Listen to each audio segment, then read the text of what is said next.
If there's one thing that alternative people in their 20s love more than Pokemon, it's Halloween, and all the spooky vibes that come with it. So, I decided to celebrate the month of scares the way I know best, by taking a trip down memory lane and watching some of the Halloween themed episodes from the Pokemon anime.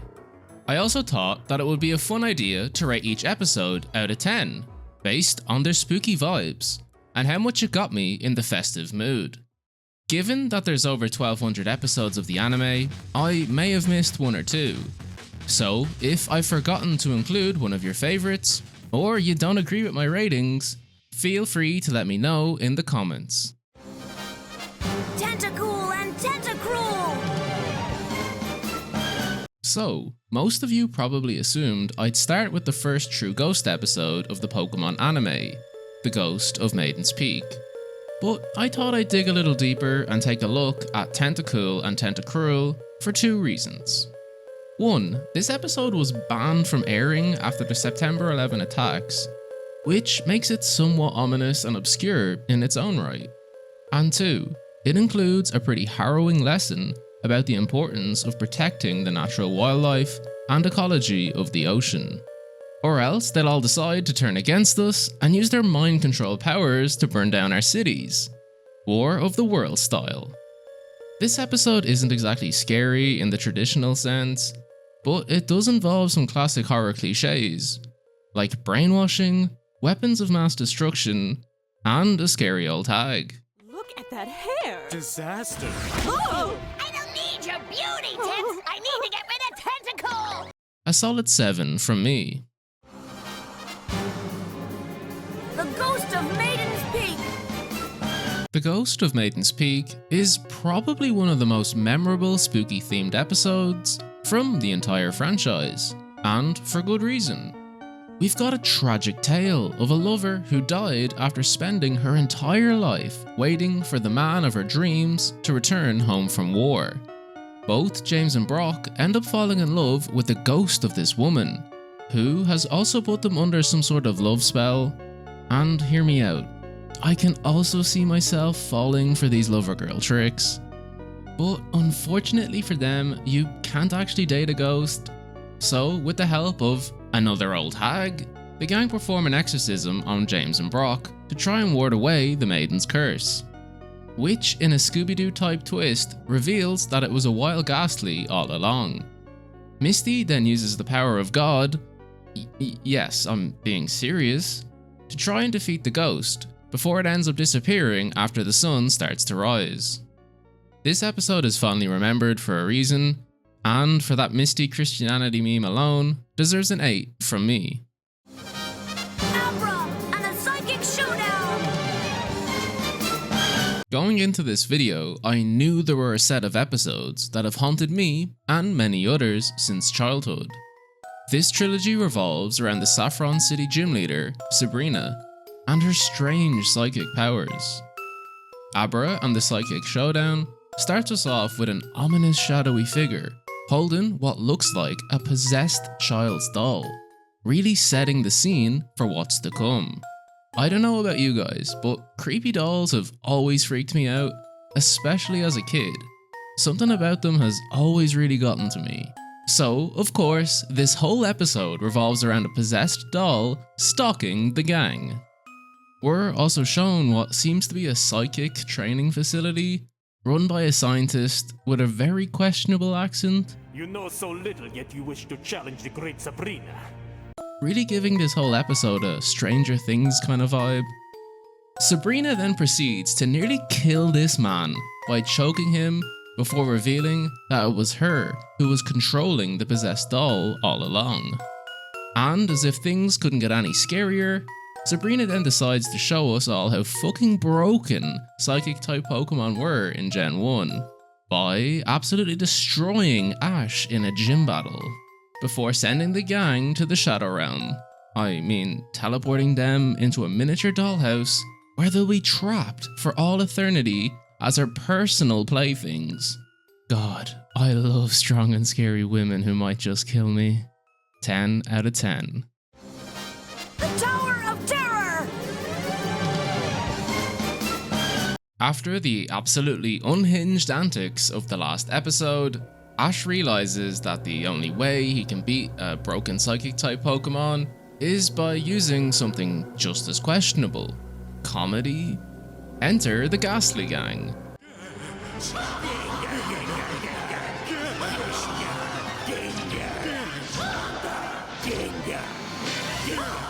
This group of ghostly mad lads love playing tricks on unsuspecting trainers visiting the tower, and also get a real kick out of comedy.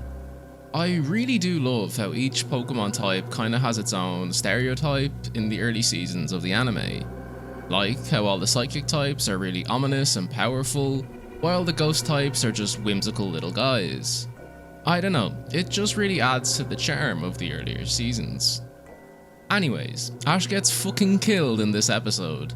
Yeah, plot twist, the Ghastly Gang end up accidentally killing him, which is kind of hilarious and something that the newer episodes of the show definitely shy away from doing. So, now that Ash is a ghost, he decides that the only logical thing to do is scare his friends. As if they weren't already traumatized enough by Sabrina, and he decides to go out of his way to play some spooky pranks on them, before being brought back to life by the Ghastly. This episode has a lot of much needed lighthearted moments, especially after the last one, and is a nice way of showing kids that not all ghosts are scary. I'll give it a 9. Haunter versus Kadabra! We've finally arrived at the end of the Sabrina trilogy. Will Ash somehow be able to defeat the overpowered psychic type? Will we ever find out how Sabrina got her psychic powers and why she carries a possessed doll around with her? Will I ever stop crushing on cartoon women who could kill me? The answer is yes, just not for that last question. After nearly killing Ash in that last episode, the Haunter from the Ghastly Gang decides to team up with him to try and help him defeat Sabrina. But not before this fucking doll decides to chase Misty and Brock, capture them, and turn them both into dolls for Sabrina to play with. Yeah, this whole trilogy of episodes is kinda wild. We also got a pretty deep exploration into Sabrina's psychic powers, her childhood, and why she carries a possessed doll around with her. And honestly, her backstory is pretty tragic.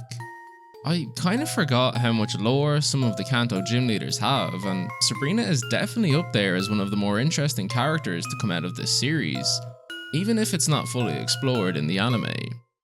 Thankfully, now that Ash has some extra perspective on Sabrina and her psychic powers, he's able to use the power of friendship and comedy to defeat her, by getting Haunter to make her laugh. Honestly, I think this is such a fitting end to the trilogy and makes complete sense considering Sabrina's backstory and the way the anime wanted to portray ghost-type Pokemon as cute and whimsical rather than demonic and scary. It just goes to show that sometimes all you need to do to win over the heart of a woman who could easily kill you is just make them laugh. 9 out of 10.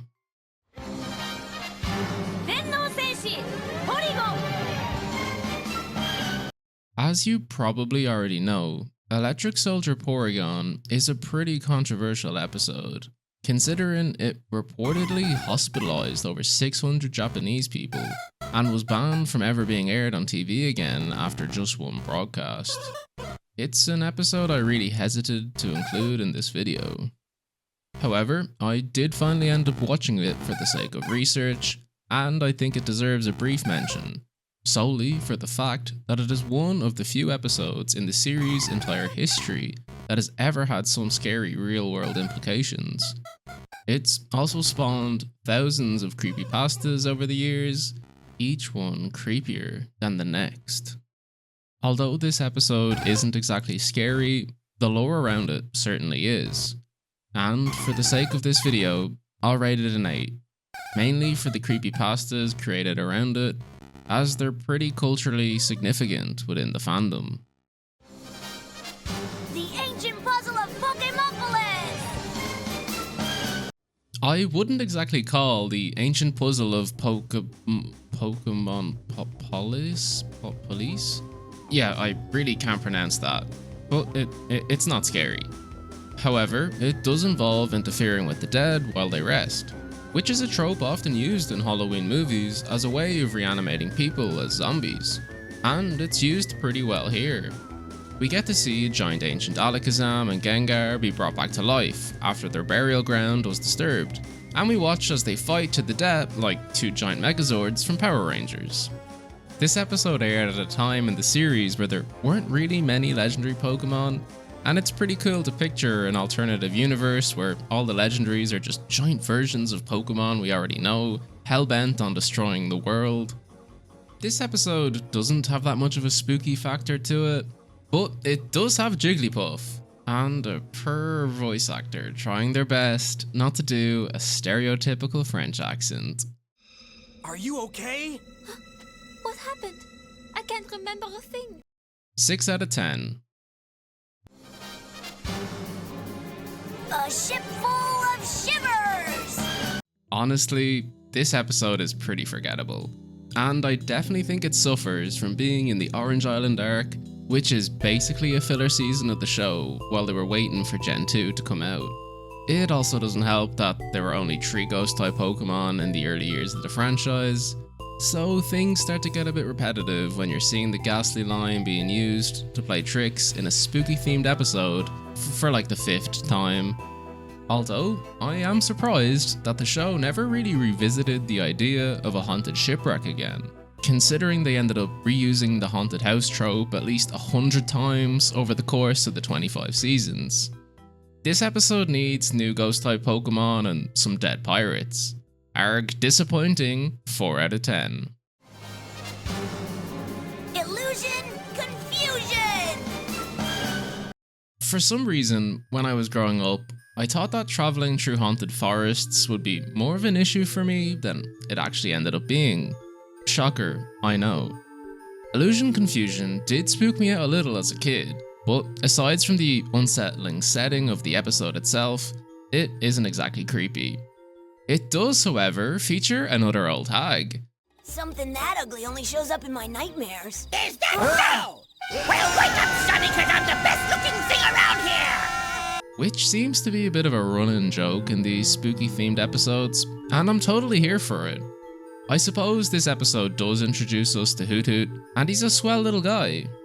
And if you've ever wondered what's better than one creepy old hag, well, it's 2 creepy old hags. Look! That's no illusion, that's Hagatha! I am not Hagatha! I'm Agatha, her twin sister! A mediocre 5. A ghost of a chance! From ghost to ghost! So I've decided to lump these 2 episodes together purely for the fact that they're a double feature with both a Ghost of a Chance and From Ghost to Ghost, showing us Ash's gym battle with Morty, the first ever Ghost-type gym leader. Now, I know what you're thinking, surely this episode featuring the Ghost-type specialist will be spooky, or at least have some funny ghostly hijinks, right? Well, no. Unfortunately, both of these episodes are as bland as possible when it comes to showcasing some spooky vibes.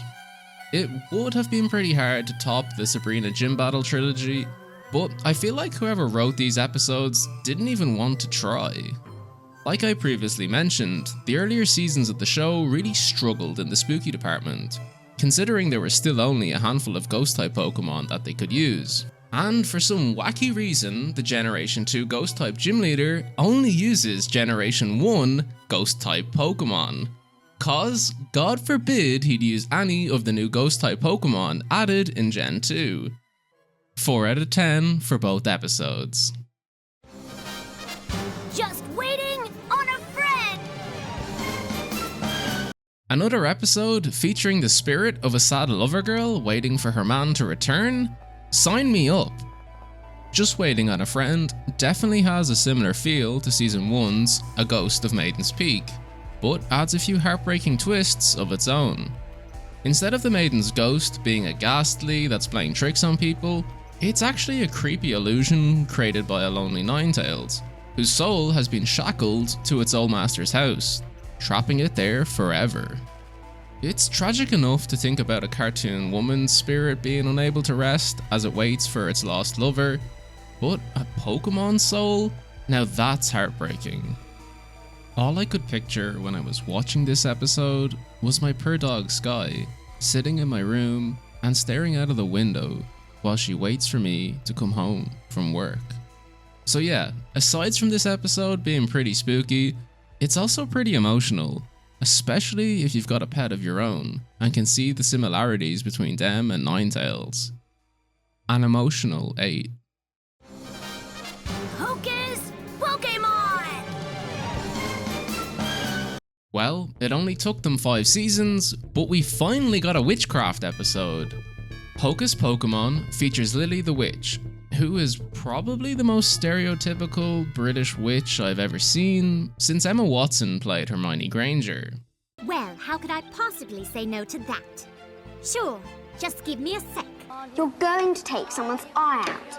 Besides, you're saying it wrong. It's Leviosa, not Leviosa. This ambitious little witch is trying her best to craft an ancient spell that allows humans to understand the thoughts and feelings of Pokemon. So, the gang decides to help out and spends the entire episode trying to collect all the ingredients they'll need, only for the spell to end up backfiring on Ash and turning him into a Pikachu. Even though Ashichu does look pretty cute, this episode isn't exactly spellbinding. 5 out of 10. Take this house and shop it! Yippee! We finally have a spooky themed episode based around a ghost type Pokemon that isn't from the Ghastly line. And it only took 7 seasons. Even though Take This House and Shop It is once again set in a haunted house, I did warn you that this would get pretty repetitive.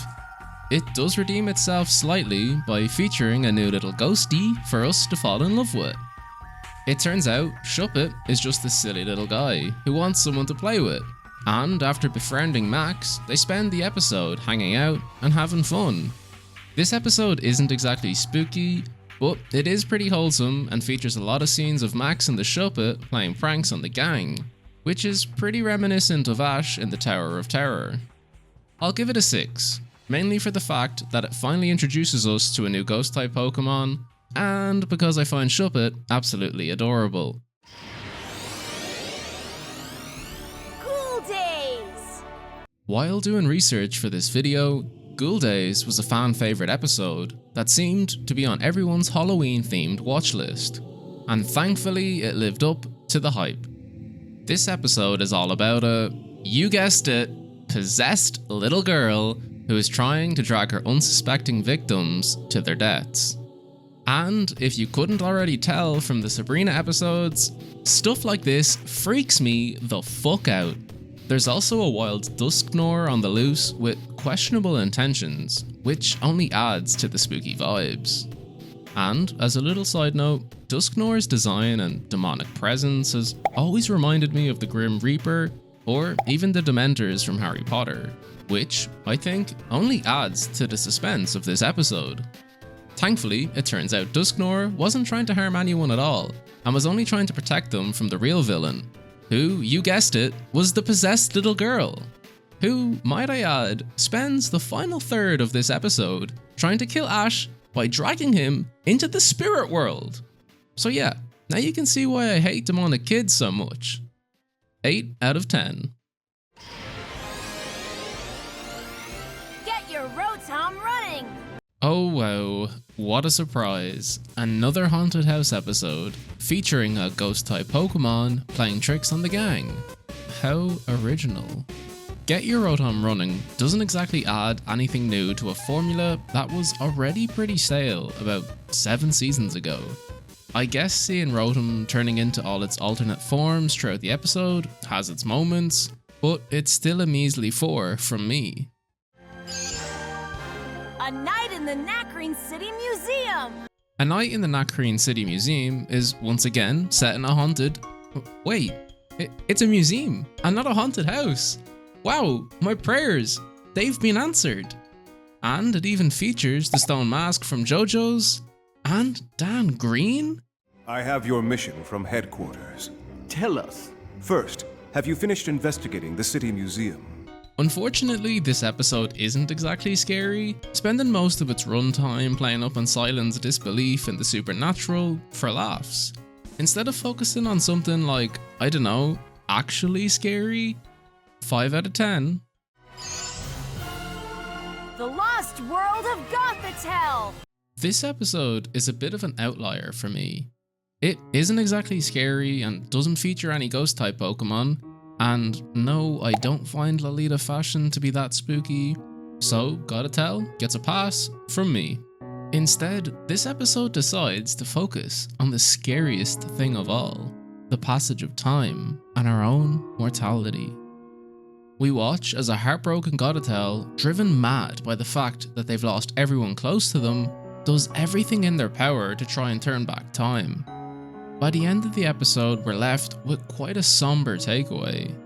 Nostalgia and all the wishful longing for the past that comes with it can often cause us more pain than it's worth, and Gothitelle really reflects this harsh truth back at us. The Lost World of Gothitelle is one of the few episodes that I watched for this video that will certainly leave a lasting impression on me. 8 out of 10. Scare at the Litwick Mansion! These ghostly little candles are pretty cute, right? You could probably see yourself snuggling up beside one, being kept safe and warm.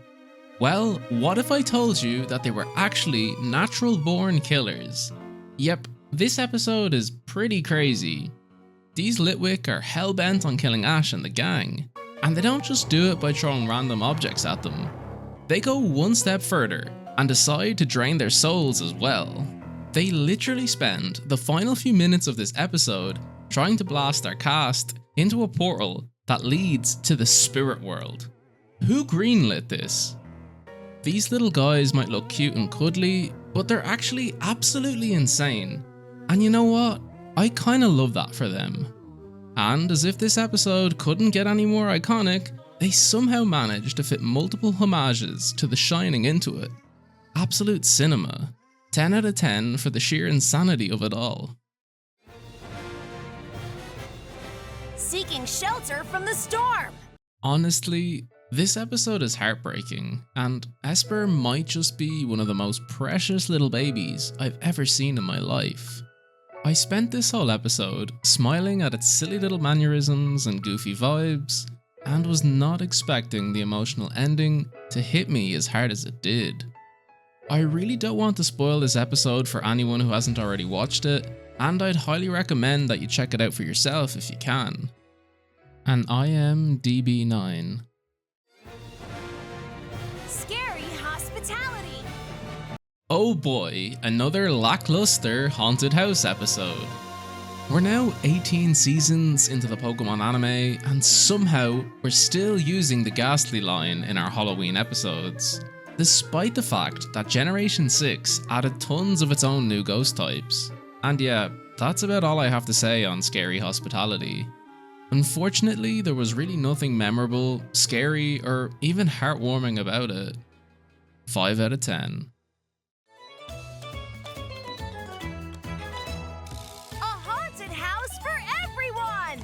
If there's one thing about me that I hope you take away from this video, it's that I really like silly and cute shit, and a haunted house for everyone has plenty of both. The twins Harper and Sarah are absolutely adorable, and seeing them interacting with all the various different ghost type Pokemon that we've gotten throughout the years was heartwarming. The sheer variety of ghost types that you get to spend time with in this episode is great, and it's something I wish that the previous spooky episodes would have leaned into more. By this stage in the anime, they seem to have kind of given up on making the Halloween episodes scary at all, and in cases like this, I'm completely okay with it. Even most of the tricks that the ghost types end up playing on the cast were pretty original, and this was a much needed breath of fresh air for me 22 episodes in. I think this episode highlights just how cute and whimsical a lot of the ghost type Pokemon really are, and that's something that you know I can truly get behind. 8 out of 10. The Spectral Express! Ash gets possessed by a Spiritomb, there's a haunted train, I like trains. Also, Alistair is pretty wholesome, we love a shy guy, and yeah, that's pretty much all I've written in my notes for this episode. 6 out of 10. And there you have it, my opinions on 23 of the Pokemon anime's Halloween themed episodes. Over the course of 25 years, they definitely had their highs and lows, with Abra and the Psychic Showdown and Scare at the Litwick Mansion being two of my favourites. I also really began to appreciate how a lot of these episodes focused on having more of an emotional storyline rather than constantly trying to scare us with stereotypical spooks and tricks. As I said in the beginning, if I missed any of your favourites or you don't agree with my ratings, feel free to let me know in the comment section. And if you enjoyed this video, I'd highly recommend you check out my other one about the Pokemon anime's forgotten Christmas episodes. Happy Halloween, everyone!